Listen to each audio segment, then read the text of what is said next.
नमस्कार किसान भाइयों बहनों, आप देख रहे हैं दूरदर्शन किसान कृषि दर्शन कार्यक्रम में आप सभी का स्वागत है। मैं हूं अदिति शर्मा। किसान भाइयों बहनों, कृषि दर्शन कार्यक्रम साल दर साल आप तक खेती किसानी से जुड़ी कुछ अहम जानकारियां पहुंचाता आया है और ये आगे भी आपके साथ यूं ही रहेगा।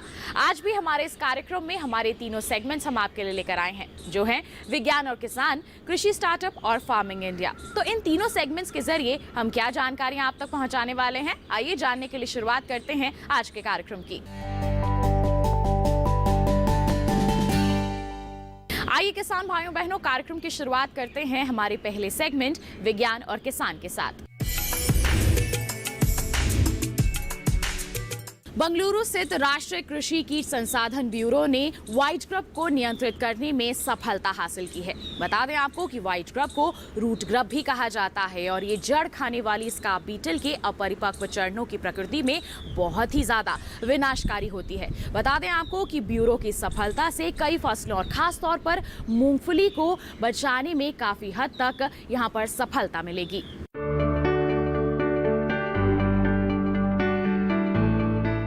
मूंगफली एक महत्वपूर्ण तिलहनी फसल है और खाद्य तेलों में इस फसल का जलवा है।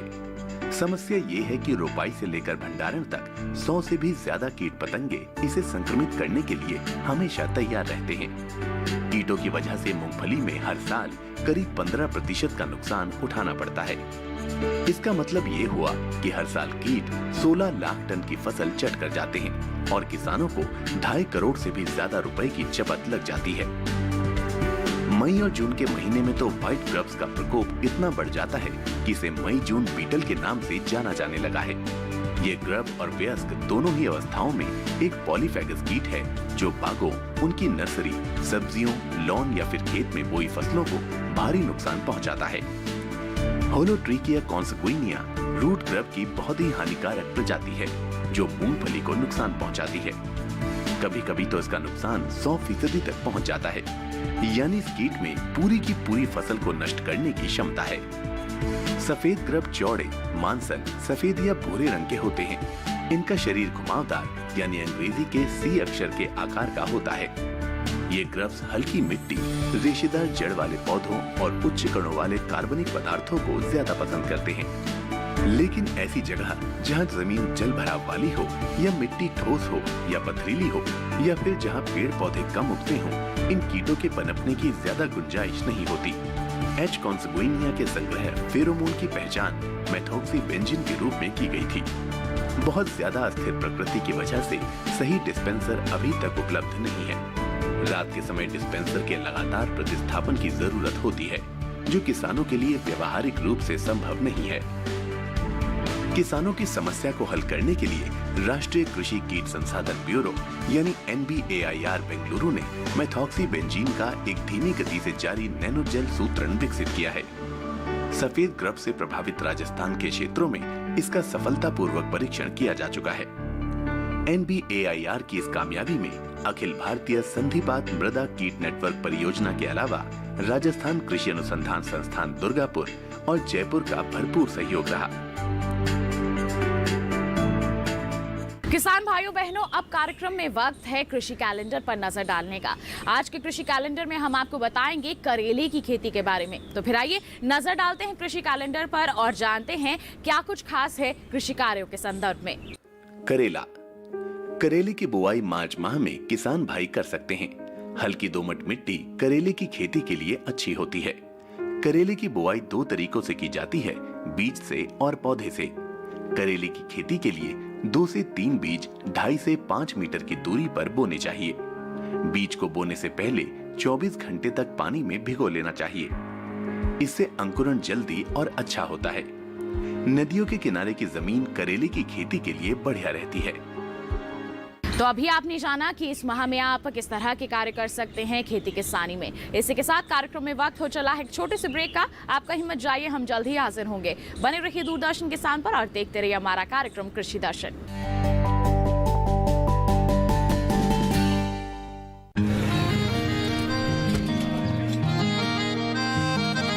क्या बात है भाई, आजकल तो काफी खुश नजर आ रहे हो। क्यों ना हो, अब मैं ऑर्गेनिक खेती जो कर रहा हूँ ये पूरा प्राकृतिक है, ऑर्गेनिक है। इसमें हमारे खेत, हमारी फसल और हमारी जेब सब फायदे में होते हैं और इसमें लागत भी कम है। जी हाँ, आप भी ऑर्गेनिक खाद का प्रयोग करें, अपनी फसल और मिट्टी को तंदुरुस्त बनाएं और आपकी आमदनी में इजाफा करें। अधिक जानकारी के लिए किसान call centre toll free number 1800-180-1551 पर कॉल करें और लॉग ऑन करें kisan.gov.in और farmer.gov.in। कृषि और किसान कल्याण मंत्रालय द्वारा किसान हित में जारी।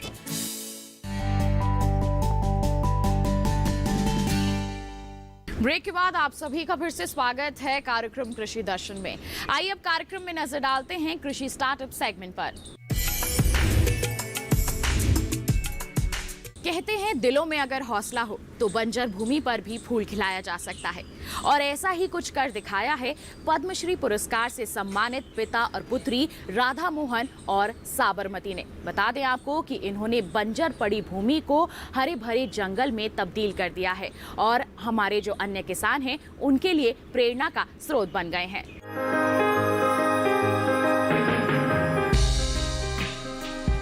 राधा मोहन और साबरमती ने ओडिशा के नयागढ़ जिले में जैविक विधि का उपयोग कर बंजर भूमि को हरे भरे जंगल में तब्दील करने में सफलता हासिल की है। इनके जैविक खेती को बढ़ावा देने और इनके अथक परिश्रम को देखते हुए सरकार ने भी इनकी काफी सराहना की है। साथ ही इन्हें सराहनीय कार्य के लिए भारत सरकार द्वारा 2020 पद्मश्री पुरस्कार से नवाजा गया है। अर्थशास्त्र के सेवानिवृत्त प्रोफेसर राधा मोहन और उनकी बेटी साबरमती संरक्षण मॉडल के जरिए स्थानीय किसानों की मदद कर रहे हैं। पिता पुत्री ने मिलकर संभव रिसोर्स सेंटर की शुरुआत की, जहां देश भर से आए किसान बीजों की अदला बदली करते हैं और जैविक खेती के बारे में सीखते हैं। संभव विलुप्त होती पुरानी फसलों को जिंदा करने का प्रयास कर रहे हैं। दोनों लोगों ने मिलकर नयागढ़ जिले की लगभग 36 हेक्टेयर जमीन जो बंजर थी उसे मृदा और जल संरक्षण तकनीक से जीवंत किया, जिसे अब लोग फूड फॉरेस्ट के नाम से जानते हैं। इस जंगल में मसालों के 1000 से ज्यादा पेड़ लगाए गए हैं, जबकि 500 प्रकार के धान की खेती हो रही है और 700 प्रकार के पुराने बीजों का संग्रहालय भी है। गांधीवादी पिता बेटी की इस जोड़ी को केवल जैविक तकनीकों का उपयोग करके भूमि के एक अपमानित टुकड़े को एक विशाल खाद्य वन में बदलने का श्रेय दिया जाता है। साबरमती और उनके पिता जैविक खेती का उपयोग करके बंजर भूमि का कायाकल्प करना चाहते थे।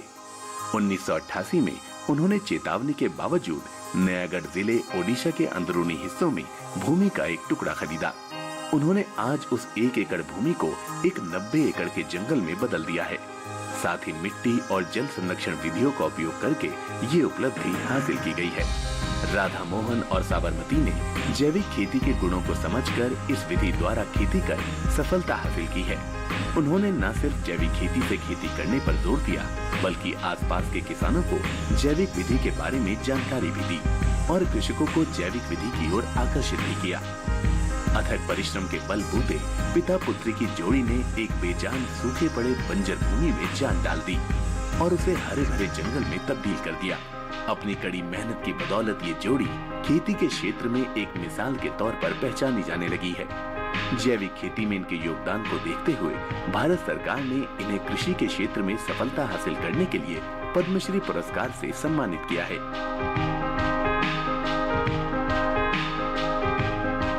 तो जाना आपने कि अगर आप कड़ी मेहनत से कुछ करने की ठान लें तो उसमें आप सफलता जरूर हासिल कर सकते हैं। इसी के साथ कार्यक्रम में वक्त हो चला है एक छोटे से ब्रेक का। आप कहीं मत जाइए, बने रहिए दूरदर्शन किसान पर और देखते रहिए हमारा कार्यक्रम कृषि दर्शन।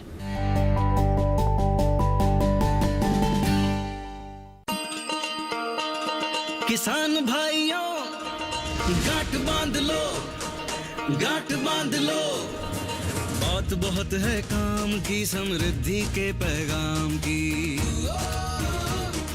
मिट्टी के मिजाज को समझो, मिट्टी के हर राज को समझो, मिट्टी की तुम जांच कराओ, मुफ्त सॉइल हेल्थ कार्ड ले जाओ।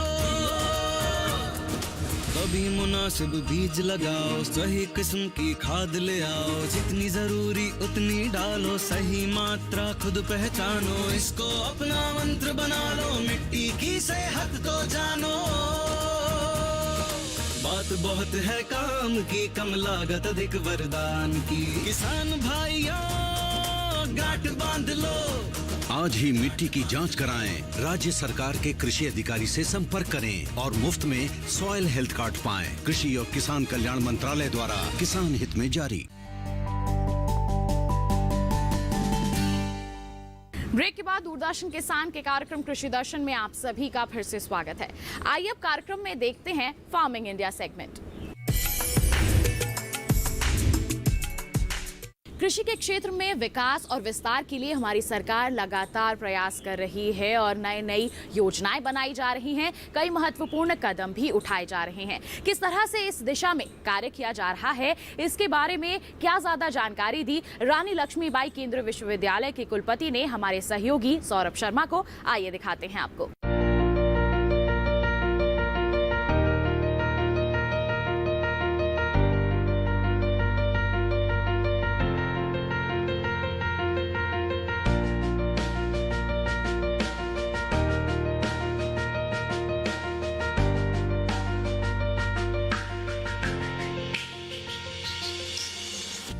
इस वक्त हम मौजूद हैं उत्तर प्रदेश के जिला झांसी के रानी लक्ष्मीबाई केंद्रीय कृषि विश्वविद्यालय में।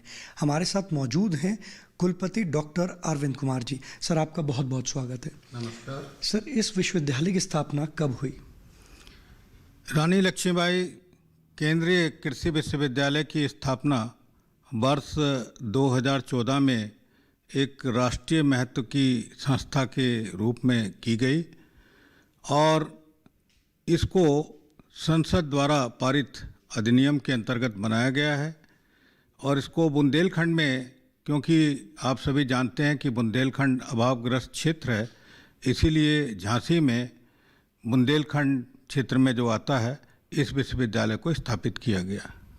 सर, इस विश्वविद्यालय को किस उद्देश्य से शुरू किया गया? इस विश्वविद्यालय का उद्देश्य है कि कृषि शिक्षा के क्षेत्र में आधुनिक तकनीकी के माध्यम से छात्रों का संपूर्ण विकास किया जा सके, उनको उत्कृष्ट शिक्षा प्रदान की जा सके और इसी के साथ साथ उनमें कौशल विकास, उद्यमता विकास का भी उनमें योग्यता बनाई जाए।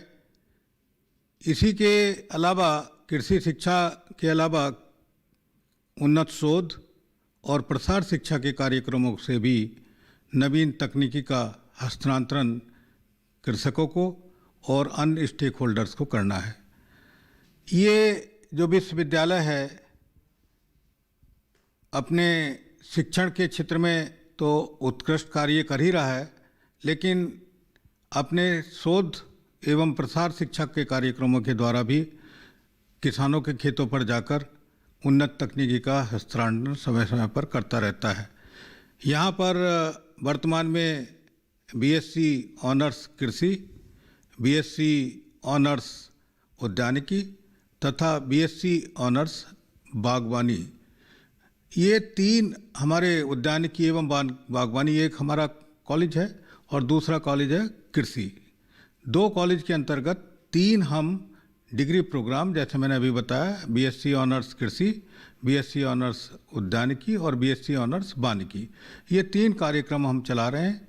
इसके अलावा स्नातकोत्तर स्तर पर भी 8 पाठ्यक्रमों में शिक्षा प्रदान की जा रही है और जो छात्र हमारे यहाँ आते हैं वो all India entrance examination in agriculture, जो Indian council of agricultural research द्वारा किया जाता है, उसी के माध्यम से यहाँ पर आते हैं। तो इस प्रकार से पूरे राष्ट्र के यहाँ पर विद्यार्थी हैं।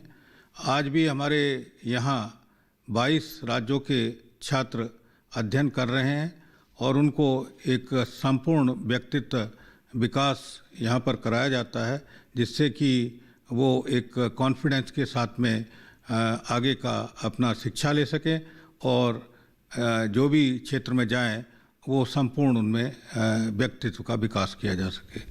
सर, हमारे जो रानी लक्ष्मीबाई केंद्रीय कृषि विश्वविद्यालय है, इसमें कौन कौन से कार्य किए जा रहे हैं? देखिए, आप जानते हैं कि रानी लक्ष्मीबाई केंद्रीय कृषि विश्वविद्यालय क्योंकि बुंदेलखंड क्षेत्र में स्थित है, वैसे तो इसका कार्य क्षेत्र संपूर्ण भारत है, लेकिन विशेष रूप से जो बुंदेलखंड की समस्याएं हैं इस पर बल देना है। तो बुंदेलखंड एक ऐसा क्षेत्र है जहाँ पर पानी का अभाव रहता है, जल की कमी रहती है। तो हमारा प्रयास है कि बुंदेलखंड क्षेत्र को दलहन और तिलहन का, क्योंकि काफ़ी मात्रा में होते हैं, इनका एक हब बनाया जा सके। तो विशेष रूप से दलहन, जिसमें चना है, मटर है, मसूर है, इस पर विशेष रूप से हम बल दे रहे हैं शोध के द्वारा भी। और तिलहनों के क्षेत्र में सरसों के अंतर्गत बहुत अच्छा परिणाम देखने को मिला है। और खरीफ के मौसम में तिल बहुत अच्छा यहाँ पर होता है, कुछ क्षेत्रों में मूंगफली भी होता है। तो इस प्रकार से तिलहनों और दलहनों पर इस विश्वविद्यालय में विशेष रूप से शोध कार्य को बल दिया जा रहा है। इसके अलावा जो हमारी उद्यान की फसलें हैं, जैसे यहाँ पर बेर है, बेल है, आंवला है और अमरूद है, ये फसलें बहुत अच्छी आती हैं। तो इन फसलों के द्वारा भी किस प्रकार से किसान की आय को बढ़ाया जा सकता है, कौन कौन सी अच्छी किस्में किसानों को दे सकते हैं, उनके भी पौधे वितरित करते हैं। तो इस प्रकार से जो नई फसलें हैं, जैसे कि अंजीर की फसल है या औषधीय पौधे हैं जो कम समय में अच्छा मूल्य दे देते हैं, अच्छा मुनाफा किसानों को होता है, उन पर भी हम बल दे रहे हैं। तो इस प्रकार से किसान के आय बढ़ाने के लिए जो भी चाहे वो कृषि से संबंधित हो, चाहे बागवानी से संबंधित हो, चाहे वानिकी से संबंधित हो, सभी में उन्नत हम शोध कार्यक्रम चला रहे हैं। सर, माननीय प्रधानमंत्री जी का सपना है 2022 तक किसानों की आय दुगनी, उसके लिए आप क्या कार्य कर रहे हैं? देखिए, ये जो किसानों की आय दोगुनी करने का माननीय प्रधानमंत्री जी का सपना है, ये बहुत ही अच्छा टारगेट है।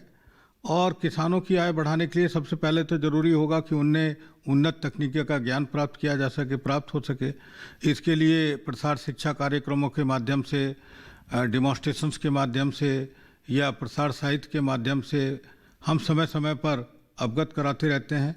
और हमने विभिन्न क्षेत्रों में जाकर विगत 2 वर्षों में लगभग 600 फ्रंटलाइन डेमोन्स्ट्रेशन भी कराए हैं। उससे हमको 25 से 30% उपज में अधिक मूल्य वृद्धि मिली है।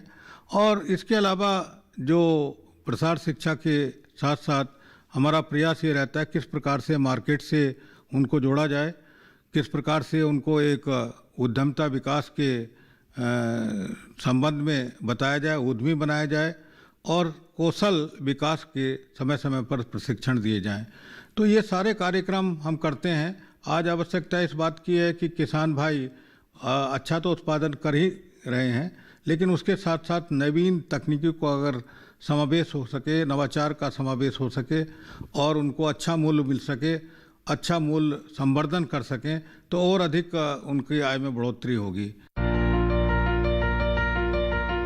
किसान भाइयों बहनों, बता दें आपको कि हमारी सरकार कृषि के बुनियादी ढांचे को मजबूत करने में लगी है और इसी के लिए पिछले वर्ष कृषि अवसंरचना कोष की घोषणा की गई, जिसके तहत 1 लाख करोड़ रुपए का प्रावधान दिया गया है। बता दें, इसका उपयोग फसल कटाई उपरांत किया जाना है। किस तरह से ये कोष हमारे किसानों को आर्थिक लाभ पहुंचाएगा, आइए जानें।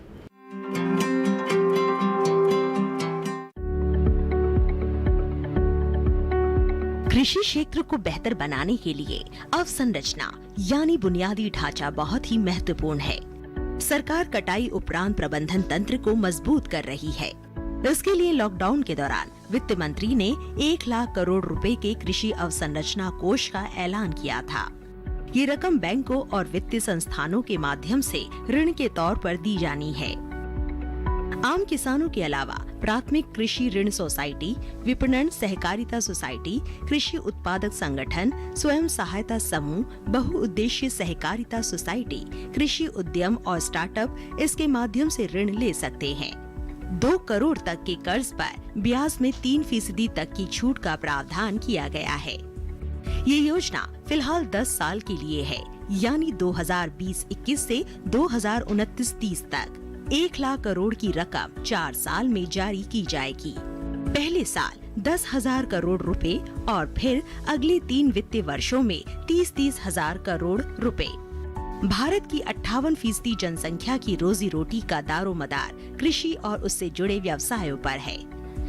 कटाई उपरांत सही बुनियादी ढांचा न होने की वजह से 15 से 20% उपज बर्बाद हो जाती है, जबकि दूसरे देशों में ये आंकड़ा 5 से 15% है। कृषि अवसंरचना कोष का उद्देश्य ऐसे ढांचे का विकास है जिसमें किसान अपनी उपज बिना बिचौलिए के सीधे बेच सके और कटाई के उपरांत उनकी फसल में बर्बादी भी कम हो। इससे निश्चित तौर पर उनकी आमदनी बढ़ेगी। कृषि अवसंरचना कोष ग्रामीण क्षेत्रों में भंडार गृहों, शीत गृहों, पैक हाउस के निर्माण और उनके विकास के अलावा बाजार व्यवस्था को दुरुस्त करने पर खर्च होना है। साथ ही प्रसंस्करण इकाइयां भी इसका लाभ उठा सकती है। प्रसंस्करण से फसलों का मूल्य वर्धन होगा और भंडार गृहों के निर्माण से किसान को अपनी फसल रोक कर रखने में मदद मिलेगी। फसल को रोकने का फायदा ये होगा कि बाजार में जब भी बेहतर भाव होगा तब वो फसल बेच सकेंगे। किसान भाइयों बहनों, आपको घर बैठे बैठे ही कृषि जगत से जुड़ी जानकारियां मिल सके, इसके लिए कई तरह की मोबाइल ऐप्स विकसित की गई हैं और उन्हीं में से एक मोबाइल ऐप के बारे में आज हम आपको बताने वाले हैं। इसका नाम है फसल बीमा मोबाइल ऐप। आइए जाने क्या कुछ खास है इस ऐप में। फसल बीमा मोबाइल ऐप। फसल बीमा मोबाइल ऐप किसानों, राज्यों, बीमा कंपनियों और बैंकों सहित सभी हितधारकों के लिए उपयोगी है। कृषि विभाग, सहकारिता और किसान कल्याण द्वारा किसानों के हित में लॉन्च किया गया है। फसल बीमा ऐप में PMFBY और WBCIS दोनों बीमा योजनाओं को कवर किया गया। किसानों को बीमा की किस्त और उसकी कट ऑफ डेट की जानकारी प्रदान करता है। बीमित किसान फसल खराब होने की शिकायत 72 घंटों में फसल बीमा ऐप पर दे सकते हैं। बीमा के साथ साथ किसानों को ऋण और बैंकों के साथ एकीकरण की सुविधा भी प्रदान करता है। मोबाइल ऐप और वेब पर फसल की लोकेशन के जरिए बीमा कंपनी से संपर्क करके जानकारी प्राप्त कर सकते हैं। आइए अब कार्यक्रम में आपको जानकारी देते हैं मौसम के हाल की। आगे आने वाले दिनों में किस तरह का रह सकता है मौसम, जानते हैं। बुधवार को जम्मू कश्मीर और लद्दाख के कुछ हिस्सों में बारिश संभव। 2 दिन हिमाचल प्रदेश और उत्तराखंड में कहीं कहीं बरसेंगे बादल। बुधवार और गुरुवार को पंजाब में इक्का दुक्का जगह वर्षा की संभावना। गुरुवार को हरियाणा और दिल्ली में कहीं कहीं बारिश का अंदेशा। पश्चिमी उत्तर प्रदेश में गुरुवार को इक्का दुक्का जगह बारिश का अनुमान। गुरुवार को पूर्वी और पश्चिमी राजस्थान में कहीं कहीं बरसात के आसार। बुधवार को उप हिमालय पश्चिम बंगाल और सिक्किम में कुछ जगह बारिश संभव। बुधवार को अरुणाचल प्रदेश के कई इलाकों में बरसात का अनुमान। असम और मेघालय में बुधवार और गुरुवार को कहीं कहीं बरसात के आसार। 2 दिन नागालैंड, मणिपुर, मिजोरम और त्रिपुरा में इक्का दुक्का जगह बारिश की संभावना। बुधवार और गुरुवार को केरल में कहीं कहीं बरसेंगे बादल। कार्यक्रम में अब वक्त है मंडी के हाल जानने का। मंडियों का हाल किस तरह से बना हुआ है, आइए जानें। राजस्थान की बेगू मंडी में गेहूं का भाव 1600 रुपए से 1900 रुपए प्रति क्विंटल रहा। विजयनगर मंडी में भाव 1627 रुपए से 1675 रुपए प्रति क्विंटल दर्ज किया गया। गंगापुर सिटी मंडी में गेहूं का भाव 1600 रुपए से 1679 रुपए प्रति क्विंटल रहा। लालसोट मंडी में भाव 1605 रुपए से 1700 रुपए प्रति क्विंटल दर्ज किया गया। उत्तर प्रदेश की अलीगढ़ मंडी में गेहूं का भाव 1700 रुपए से 1720 रुपए प्रति क्विंटल रहा। गोंडा मंडी में भाव 1670 रुपए से 1690 रुपए प्रति क्विंटल दर्ज किया गया। सीतापुर मंडी में गेहूं का भाव 1560 रुपए से 1580 रुपए प्रति क्विंटल रहा। अब कार्यक्रम में हम नजर डालेंगे हमारी ट्विटर प्लेट पर। तो क्या कुछ खास है हमारी ट्विटर प्लेट पर, आइए आपको दिखाते हैं।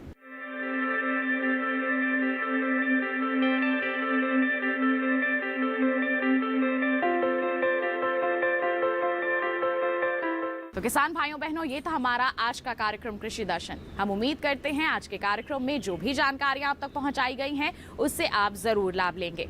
अगले अंक में आपसे करेंगे मुलाकात, तब तक के लिए आप हमें दीजिए इजाजत। बने रहिए दूरदर्शन किसान पर। नमस्कार।